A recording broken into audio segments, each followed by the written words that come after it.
রাতের বেলা শোয়ার আগে পড়বেন 33 বার সুবহানাল্লাহ, 33 বার আলহামদুলিল্লাহ এবং 34 বার আল্লাহু আকবার। আল্লাহর পক্ষ থেকে আপনার শরীরে শক্তি আসবে।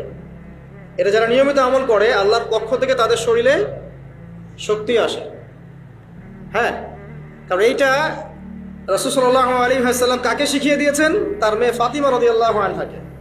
ফাতিমা রাদিয়াল্লাহু আনহা এবং আলী রাদিয়াল্লাহু আনহু তারা দুজন গিয়েছেন আল্লাহ রাসূলের দরবারে, গিয়ে বলেছেন আমাদেরকে একজন দাসী বা দাস দিন, বাসার অনেক কাজ আমরা করতে পারি না, লাগে না কাজের মানুষ।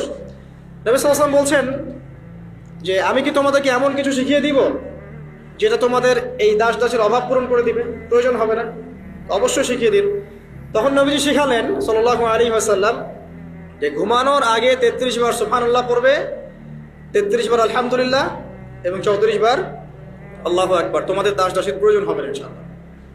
তো ব্যাখ্যায় অনেক ওলামায়ে কেরাম বলেছেন যে এটা নিয়মিত আমল করতে থাকলে রোগ ব্যাধি কম হয়, শরীরে শক্তি আসে, এনার্জি বাড়ে, আপনি নিজের কাজ নিজেই করতে পারবেন ইনশাআল্লাহ আযজা ওয়া জাল।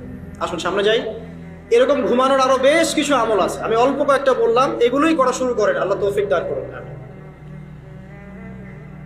আর যদি পারেন ওযু করে ঘুমাতে পারলে আরো বেশি ভালো হয়। এবার আপনি ঘুমাচ্ছেন ডান কাত হয়ে, কি পড়বেন এই সময়? আল্লাহুম্মা বিসমিকা আমুতু ওয়া আহইয়া, আলহামদুলিল্লাহ, দোয়া সবার মুখস্থ আছে। এবার ঘুমান। এই যে ঘুমাচ্ছেন আপনি 3 ঘন্টা বা 4.5 ঘন্টা বা 6 ঘন্টা, আপনার এই পুরো ঘুমটা হবে ইবাদত ইনশাআল্লাহ।